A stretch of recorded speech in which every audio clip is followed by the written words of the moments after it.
kita akan belajar tentang hukum tajwid. Yang kali ini kita akan fokuskan kepada hukum mad.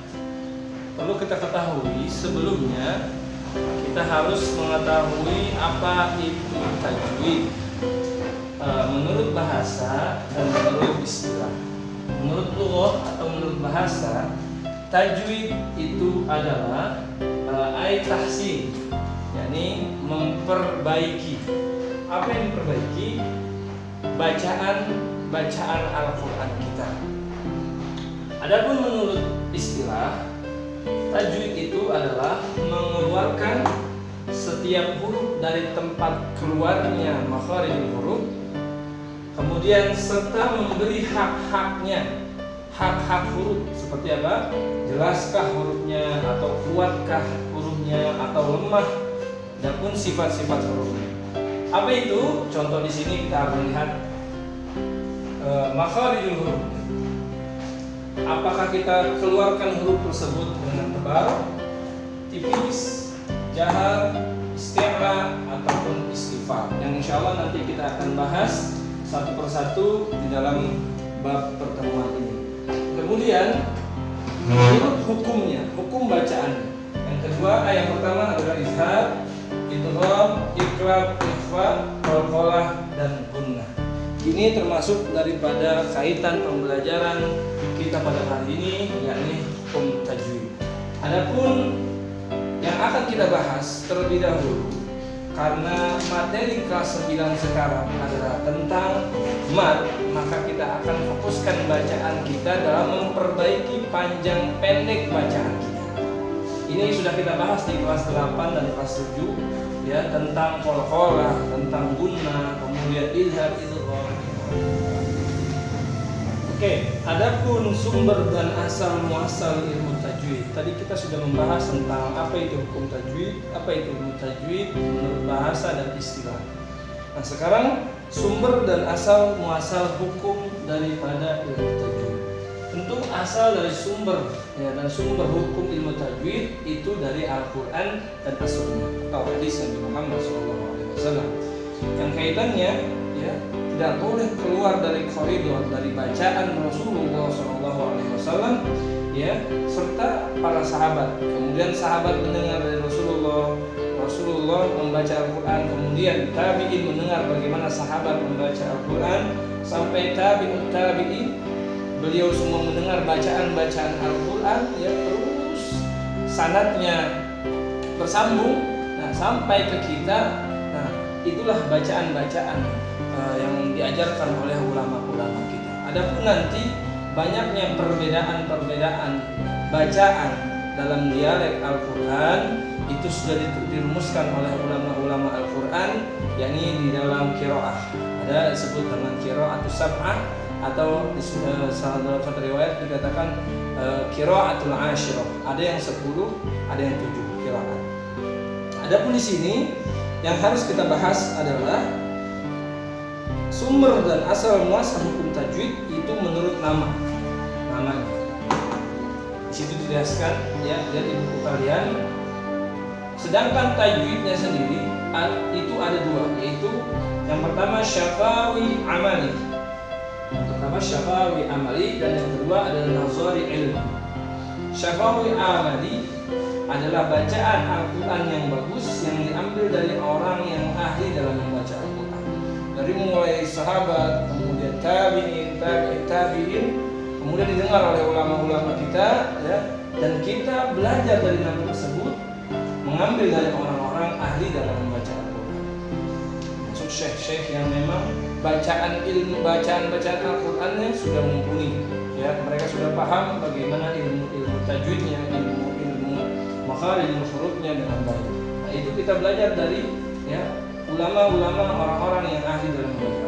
Yang kedua, nazari ilmi, yaitu suatu ilmu yang diajarkan secara turun-menurun menurut kaidah yang diletakkan oleh para ulama ya. Dengan melihat ilmunya, dengan melihat diajarkan oleh gurunya, dia datang ke rumah gurunya, melihat bagaimana bacaan gurunya, bagaimana huruf shad, bagaimana huruf kaf ya, bagaimana huruf kha huruf-huruf halqi, huruf-huruf yang keluar dari kerongkongan, ya, itu semuanya kita belajar oleh ulama-ulama kita yang memang belajar dengan nazar ilmi. Dia dapat ilmunya dengan melihat. Karena memang satu riwayat mengatakan, ya, yang paling fasih dalam huruf dha itu adalah Rasul sallallahu alaihi wasallam. Afsahid dha. Jadi dha, ya, ada yang mengatakan manyung, dha, ada yang mengatakan nyengir, enggak boleh monyong. Dha. Ya. Ini termasuk daripada makharijul huruf yang ulama-ulama kita dapatkan dari nazarul ilmi, dari ilmu yang didapat dari melihat. Bagaimana gurunya mengucapkan makharijul huruf? Bagaimana gurunya mengucapkan huruf-huruf, ya, a, ba, ta, ra, dan terusnya. Itu disebut dengan nazarul ilmi, ya. Adapun yang kedua, yakni adalah makna ayat. Sumber hukum ilmu tajwid menurut makna ayat, ya. Bagaimana kita lihat di sini? Sebab menganggap wajibnya menerapkan kaidah tajwid secara mutlak berdalil dengan ayat. Kita bisa lihat di sini, kita baca bareng-bareng di halaman 5. A'udzubillahi minasyaitonirrajim warattilil Qur'ana tartila. Yang artinya, dan bacalah Al-Qur'an secara tartil, perlahan-lahan. A'udzubillahi minasyaitonirrajim.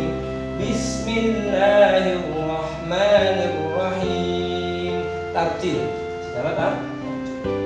Menurut Al-Imam Ibnu Katsir menjelaskan, wa qawluhu warattilil Qur'ana tartila ay iqra'hu ala tamahhulin fa innahu yakunu 'aunan ala fahmil Qur'an wa tadabburihi. Ya, menurut Al-Imam Ibnu Katsir mengatakan bahwa maksud tartil di situ bacalah dengan pelan, ya. Tamahul dengan mahalan, tamahul.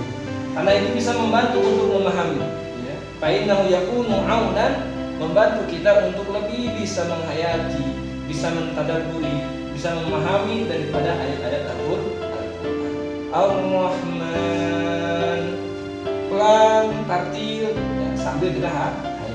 Yang kedua, Imam Tabari menjelaskan maksudnya tartil apa? Yaqulu 'azza wa jalla mubayyinal Qur'ana idza qara'tahu mubayyinan wa tarsilu fihi tarsila.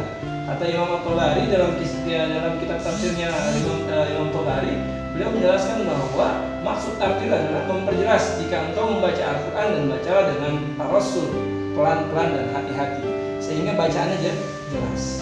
Yang kedua, Imam As-Sa'di menjelaskan warattil Qur'ana fa inna tartilal Qur'an bihi yahsilu tadabburi wa tafakkur. Bisa menghasilkan kita dalam bertafakkur dan bertadabbur Al-Qur'an.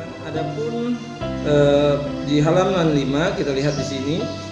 Di sini ada pengayaan penambah wawasan kalian. Boleh kalian baca tentang dalil dalam penyusunan tajwid. Ada di sini tadi kita sudah bahas warattilil Qur'ana tartila, dan kemudian sabda Rasul sallallahu alaihi wasallam, jawwidul Qur'an fa inna tajwida hilyatul qiraah. Perbaikilah bacaan kalian karena sesungguhnya membaguskan bacaan kalian adalah hilyatul qiraah, memperindah, menghiasi, mempermanis daripada bacaan qiraah kita. Kemudian di sini hasinul Qur'ana bi aswatikum fa inna sautal hasana yazidul Qur'an husna. Dikatakan di sini dalam An-Nasa'i, Rasul sallallahu alaihi wasallam bersabda, baguskanlah Al-Qur'an dengan suaramu, karena suara yang bagus menambah keindahan di dalam Al-Qur'an. Kemudian juga di sini kita baca dalil kewajiban membaca tajwid. Tajwid dalam Al-Qur'an itu menjadi wajib hukumnya dalam kita membaca Al-Qur'an. Kalian bisa baca wawasan-wawasan kalian di sini. Kemudian nanti setelah itu kalian isi apa yang sudah saya tugaskan di dalam video ini. Terima kasih. Assalamualaikum warahmatullahi wabarakatuh.